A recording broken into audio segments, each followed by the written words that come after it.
Hello दोस्तों, तो आज की वीडियो में जानेंगे लोग एनसीईआरटी पॉलिटी क्लास 11 के पार्ट 2 और चैप्टर नंबर 2 है भारतीय संविधान में अधिकार। तो इसमें सबसे पहले देखेंगे कौन कौन से टॉपिक इम्पोर्टेंट है। तो पहला है अधिकारों का महत्व, दूसरा है अधिकारों का घोषणा पत्र, तीसरा है भारतीय संविधान में मौलिक अधिकार और चौथा है राज्य के नीति निर्देशक तत्व, पांचवा पॉइंट है मूल अधिकार और नीति के निर्देशक तत्व में अंतर और छठा पॉइंट है संपत्ति का अधिकार। और अधिकारों का महत्व में देखेंगे लोग, तो अधिकार में देखेंगे लोग तो अधिकार सरकार की शक्ति पर अंकुश लगाती है। अधिकारों का महत्व इसलिए है क्योंकि प्रजातांत्रिक व्यवस्था, लोकतांत्रिक व्यवस्था की स्थापना इससे हो सकती है।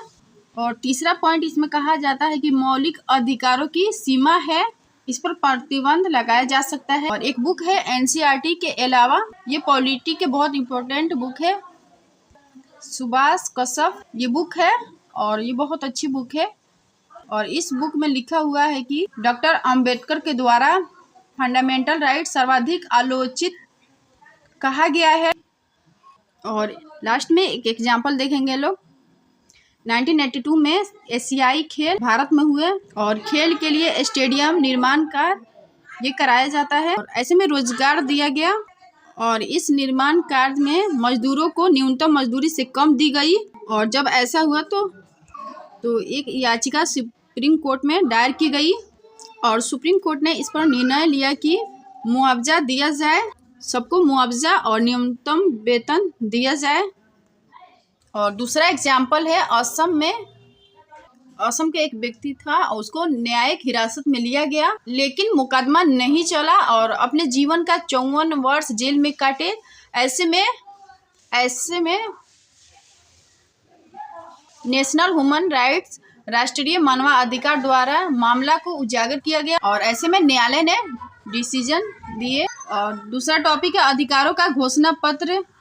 ज़्यादातर लोकतांत्रिक देशों की बात करेंगे लोग, तो लोकतांत्रिक देशों ने अपने संविधान में सूचीबद्ध कर लिया, अपने संविधान में कुछ अधिकारों को सूचीबद्ध कर लिया। और एक प्रजातंत्र में ज़रूरी होता है कि सरकार के लिए बहुत ही आवश्यक होता है कि इस बात की डिसीजन लेना कि कौन से अधिकार दिए जाए और कौन से अधिकार न दिए जाए।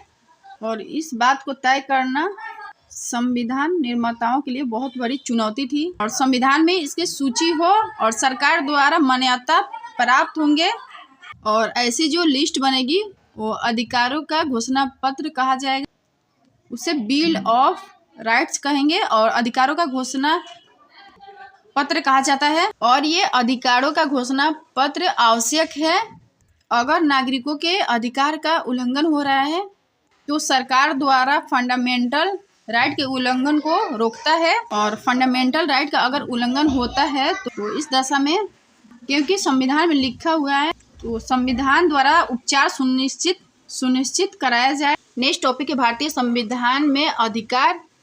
तो पहला पॉइंट है स्वतंत्रता संघर्ष के दौरान ही इसकी शुरुआत हो चुकी थी, लोगों के द्वारा अधिकारों की मांग की जा रही थी। 1928 में मोतीलाल नेहरू के द्वारा एक घोषणा पत्र तैयार किया गया था, अधिकारों का घोषणा पत्र तैयार किया गया था। और आगे देखेंगे लोग तो संविधान निर्माण के दौरान इन अधिकारों को शामिल किया गया, सुरक्षित किया गया। और संविधान के भाग 3 में और अनुच्छेद 12 से 35 तक मौलिक अधिकारों की बात की गई है, फंडामेंटल राइट की बात की गई है। और आगे देखेंगे लोग जिन्हें संविधान में सुरक्षित किया गया उन्हें फंडामेंटल राइट, मौलिक अधिकार कहा गया। और तीसरा पॉइंट देखेंगे लोग तो फंडामेंटल राइट, मौलिक अधिकार सुरक्षित है, सूचीबद्ध है संविधान में, और अगर इनका संविधान में उल्लंघन किया गया तो उपचार भी है। और आगे देखेंगे लोग संविधान में मौलिक अधिकार की जो सूची बनी थी, इस सूची को मान्यता सरकार और संविधान ने मान्यता दी थी। और ऐसे में इसका उल्लंघन किया जाएगा तो उपचार भी है, इस उल्लंघन का उपचार भी होगा। जैसे हमारे यहाँ आर्टिकल 32 में संवैधानिक उपचारों का अधिकार है और अधिकार राज्य के विरुद्ध नागरिकों के दावे हैं। और ये यूपीएससी प्रीलिम्स के फैक्ट है। मौलिक अधिकार सामान्य कानूनी अधिकारों से अलग क्यों है? तो सामान्य कानूनी अधिकारों को सामान्य कानून द्वारा संरक्षित और लागू किया जाता है। मौलिक अधिकारों को देश के संविधान द्वारा संरक्षित और गारंटी दी गई है। और साधारण अधिकारों को विधायिका द्वारा कानून बनाने की सामान्य प्रक्रिया द्वारा बदला जा सकता है, लेकिन एक मौलिक अधिकार को केवल संविधान में संशोधन करके ही बदला जा सकता। नेक्स्ट पॉइंट देखेंगे लोग, मौलिक अधिकार और सामान्य कानूनी अधिकार अलग अलग क्यों है। तो इसे दो भागों में बांट कर देखेंगे लोग। एक है फंडामेंटल राइट, मौलिक अधिकार, दूसरा है अन्य या कानूनी अधिकार। तो आर्टिकल 12 से 35 तक मौलिक अधिकार की बात की गई और संविधान में गारंटी।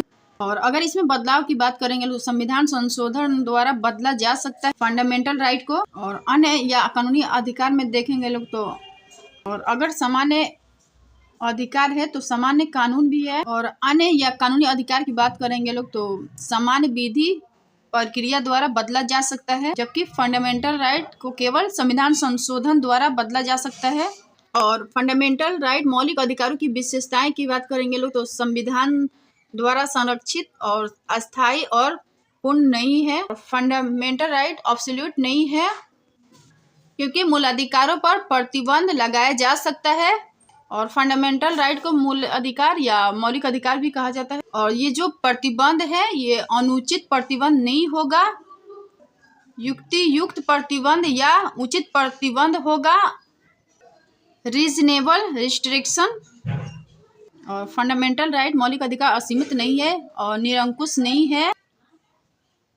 फंडामेंटल राइट असीमित है क्योंकि इस पर उचित प्रतिबंध लगाया जा सकता है, जैसे स्वतंत्रता अधिकार। और फंडामेंटल राइट औचित्यपूर्ण प्रतिबंध और स्वतंत्रता के जो अधिकार, इस पर क्या प्रतिबंध होगा। तो प्रतिबंध का आधार सार्वजनिक व्यवस्था, कानूनी व्यवस्था, और ये प्रतिबंध के आधार हो गया। और धर्म की स्वतंत्रता की बात करेंगे लोग तो इसका प्रतिबंध का आधार क्या होगा, तो नैतिकता और स्वास्थ्य होगा। और भारतीय संविधान में मौलिक अधिकार कितने दिए गए हैं, तो संविधान के भाग 3 और आर्टिकल 12 से 35 तक है।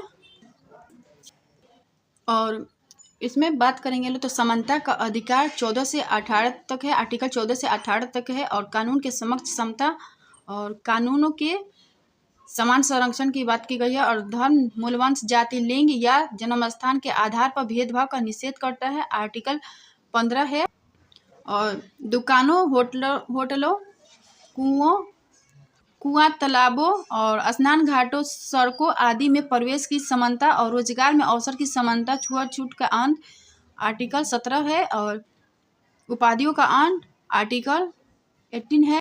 और दूसरा टॉपिक स्वतंत्रता का अधिकार, आर्टिकल 19 से 22 तक है। और इसमें व्यक्तिगत स्वतंत्रता का अधिकार, भाषण और अभिव्यक्ति का शांतिपूर्ण ढंग से जमा होने और सभा करने का, संगठित होने, भारत में कहीं भी आने जाने का, भारत के किसी भी हिस्से में बसने और रहने का, कोई भी पेशा चुनने, व्यापार करने का अधिकार है। और अपराधी के लिए दो सिद्धि के संबंध में संरक्षण, जीवन की रक्षा और दैहिक स्वतंत्रता का अधिकार है, शिक्षा का अधिकार है। और अभियुक्तों और सजा पाए लोगों के अधिकार है। और शोषण के विरुद्ध अधिकार, आर्टिकल 23 से 24 है। तो इसमें मानव के दुर्व्यवहार और बंधुआ मजदूरी पर रोक, आर्टिकल 23 है। और जो कि मामले कारणों में बच्चों से मजदूरी कराने पर रोक, तो आर्टिकल 24 है। और धार्मिक स्वतंत्रता का अधिकार, आर्टिकल 25 से 28 तक है। और आस्था और प्रार्थना की आज़ादी, आर्टिकल 25 है। और धार्मिक मामलों के प्रबंधन, तो आर्टिकल 26 है। और किसी विशिष्ट धर्म की अभिवृद्धि के लिए कर अदायगी की स्वतंत्रता, आर्टिकल 27 है। और कुछ शिक्षा संस्थानों में धार्मिक शिक्षा या उपासना में उपस्थित होने की स्वतंत्रता, तो आर्टिकल 28 आर्टिकल 28 में बात की गई है। और संस्कृति और शैक्षिक अधिकार की बात करेंगे लोग तो आर्टिकल 29 से 30 है। तो अल्पसंख्यकों की भाषा और संस्कृति का संरक्षण का अधिकार, आर्टिकल 21 है। और अल्पसंख्यकों की शैक्षिक संस्थाएं स्थापित करने का अधिकार, आर्टिकल 30 है। और संवैधानिक उपचारों का अधिकार, मौलिक अधिकारों को लागू करवाने के लिए न्यायालय में जाने का अधिकार है। और यूपीएससी प्रीलिम्स के लिए ये इम्पोर्टेंट है। आर्टिकल 16 क्लॉज 4 के संबंध में कुछ फैक्ट है। तो राज्य किसी भी पिछड़े वर्ग के नागरिकों के पक्ष में नियुक्तियों या पदों के आरक्षण के लिए कोई प्रावधान करता है जिसका राज्य की राय में पर्याप्त प्रतिनिधित्व नहीं है। और दूसरा है डीपीएसपी में 2 तरह की समानता शामिल है, स्थिति की समानता और अवसर की है। भारत के संविधान में शोषण के विरुद्ध अधिकार में किसकी परिकल्पना की गई है? तो मानव तस्करी एवं बलात्कार श्रम पर रोक और कारखानों एवं खदानों में बच्चों के रोजगार पर रोक। और समानता तभी हो सकती है जब किसी भी प्रकार के विशेषाधिकार अनुपस्थित हो। तो आर्टिकल 18 में देखेंगे लोग तो उपाधियों का अंत किया गया है, लेकिन शिक्षा व सेना को छोड़कर और शिक्षा व सेना में आज भी उपाधियां दी जाती है। तो आर्टिकल 18 में ये बात की गई। और नेक्स्ट टॉपिक है समानता का अधिकार। तो आर्टिकल 16 क्लॉज 4 में उचित प्रतिनिधित्व न होने पर राज्य आरक्षण दे सकता है। और अगर प्रस्तावना की बात करेंगे लोग प्रीएम्बल की, तो प्रस्तावना में किसकी समानता की बात की गई है? तो प्रतिष्ठा व अवसर की समानता की बात की गई है। और अवसर के मतलब है सभी वर्गों के पास समान अवसर है, ऐसा इसमें कहा गया है। और आर्टिकल 16(4) में देखेंगे लोग तो, और आर्टिकल 14, तो क्या ये दोनों आर्टिकल्स एक दूसरे के विरोधी? इसके समीक्षा करेंगे लोग तो। और संविधान बच्चों, महिलाओं, सामाजिक व शैक्षिक दृष्टि से पिछड़े वर्गों के लिए विशेष योजनाएं लाई जा सकती है। और आरक्षण की नीति समानता के विरोध नहीं है, बल्कि अवसर की समानता को लागू करने के लिए आवश्यक है। और कानून के तहत निर्धारित प्रक्रिया के अलावा किसी भी नागरिक को उसके जीवन से वंचित नहीं किया जा सकता है। और इस तरह की गिरफ्तारी का आधार बताए बिना किसी को भी गिरफ्तार नहीं किया जा सकता है। नेक्स्ट टॉपिक है स्वतंत्रता का अधिकार। और सामान्य अर्थों में स्वतंत्रता का अर्थों में चिंतन, अभिव्यक्ति और कार्य करने की स्वतंत्रता, और बिना किसी अन्य की स्वतंत्रता को बाधित किए बिना और कानून को ठेस पहुंचाए बिना जो स्वतंत्रता है वही सही मायने में है। और स्वतंत्रता के अधिकार में 3 बातें को और देखेंगे लोग तो जीवन और व्यक्तिगत स्वतंत्रता का अधिकार, और निवारक नजरबंदी और अन्य स्वतंत्रताएं, और आरोपी या अभियुक्त के अधिकार। ये चारों पॉइंट को एक एक करके समझेंगे लोग। और अदालत ने माना है कि आश्रय और आजीविका का अधिकार भी जीवन का अधिकार में शामिल। जीवन और व्यक्तिगत स्वतंत्रता में देखेंगे, जैसे 2 भागों में बांटकर देखेंगे लोग। और ये सबसे महत्वपूर्ण अधिकार है और कानूनी प्रक्रिया या विधि द्वारा स्थापित के अलावा वंचित नहीं किया जा सकता है। और दूसरा देखेंगे लोग तो बिना कारण गिरफ्तार नहीं, तो इसमें मनपसंद वकील चुनने का अधिकार है। और 24 घंटे में मजिस्ट्रेट के सामने पेश होने का अधिकार है। और निवारक नजरबंदी में देखेंगे लोग तो आशंका के आधार पर गिरफ्तार किया जा सकता है। और 24 घंटे में जज के सामने पेश होने का अधिकार नहीं है। और गिरफ्तारी के कारण जानने का अधिकार नहीं है। और ये यूपीएससी प्रीलिम्स का फैक्ट है, किसी भी व्यक्ति को एक ही अपराध के लिए 1 से अधिक बार दंडित नहीं किया जाएगा। और किसी भी व्यक्ति को अपने विरुद्ध साक्ष्य देने के लिए नहीं कहा जाए।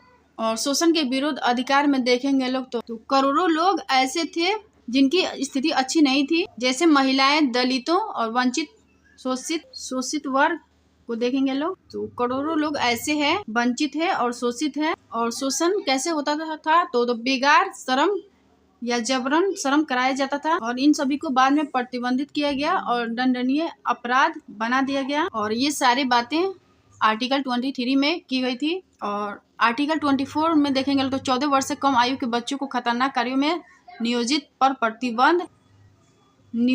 प्रतिबंध है। और धार्मिक स्वतंत्रता का अधिकार में देखेंगे तो आर्टिकल 25, 26, 27, 28 है।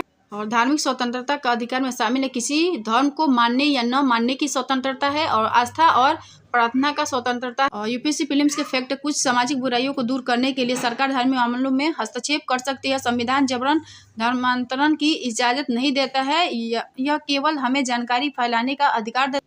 और संविधान की आत्मा व हृदय संवैधानिक उपचारों का अधिकार और मूलाधिकारों की रक्षा करना व लागू कराना आर्टिकल 32 है। और न्यायालय कई तरह के विशेष आदेश दे सकता है फंडामेंटल राइट को लागू कराने के लिए। और ये विशेषाधिकार रिट है, ये 5 तरह के हो सकते हैं, जैसे बंद प्रत्यक्षीकरण, परमादेश और उत्प्रेषण और अधिकार परीक्षा और प्रतिषेध। और यूपीएससी प्रीलिम्स के फैक्ट संविधान के भाग 4 में अनुच्छेद 36 से 51 तक डीपीएसपी राज्य के नीति निर्देशक सिद्धांत कहा जाता है। और फंडामेंटल राइट और मौलिक अधिकार और डीपीएसपी में अंतर देखेंगे लोग। फंडामेंटल राइट लागू कराने के लिए न्यायालय जा सकता है और कोई व्यक्ति, और डीपीएसपी को लागू कराने के लिए न्यायालय नहीं जा सकता है कोई व्यक्ति।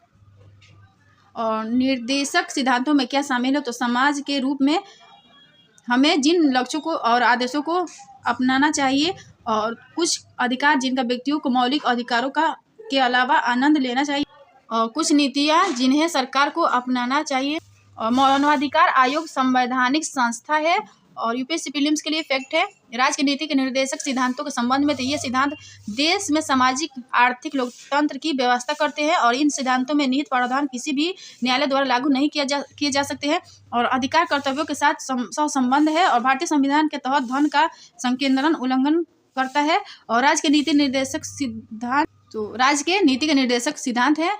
और भारत के संविधान के भाग 4 में निहित प्रावधानों के संदर्भ में तो वे अदालतों द्वारा परिवर्तनीय होंगे और निर्धारित सिद्धांत राज्य द्वारा कानून बनाने को प्रभावित करने के लिए है। और नीति के निर्देशक तत्व का उद्देश्य तो लोगों का कल्याण और सामाजिक, आर्थिक, राजनीतिक न्याय, जीवन स्तर को ऊंचा उठाना और अंतर्राष्ट्रीय शांति को बढ़ावा देना। भारत में संपत्ति के अधिकार की स्थिति किसी भी व्यक्ति को उपलब्ध कानूनी अधिकार, मतलब किसी भी व्यक्ति को उपलब्ध कानूनी अधिकार के रूप में संपत्ति के अधिकार को परिभाषित किया जाता है। और प्रारंभ में मूल संविधान में फंडामेंटल राइट की संरचना 7 हुआ करती थी, लेकिन 44वें संविधान संशोधन के द्वारा संपत्ति के अधिकार को हटा दिया गया और वर्तमान में मौलिक अधिकारों की संख्या 6 है।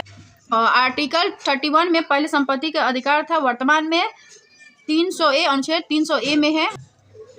अधिकार पत्र में किसी देश को जनता हासिल अधिकार का वर्णन करता है। अधिकार पत्र व्यक्ति की स्वतंत्रता को रक्षा करता है और मौलिक अधिकार का सबसे सटीक वर्णन संविधान द्वारा प्रदत्त और असुरक्षित समस्त अधिकार है। और डीपीएसपी वर्सेस फंडामेंटल राइट की बात करेंगे तो ये लोग, तो डीपीएसपी समाज हित की बात करता है और ये सकारात्मक इसकी प्रकृति है। और फंडामेंटल राइट देखेंगे तो ये व्यक्तिगत अधिकार की बात करता है और संपत्ति के अधिकार, जमींदारी उन्मूलन की बात करता है।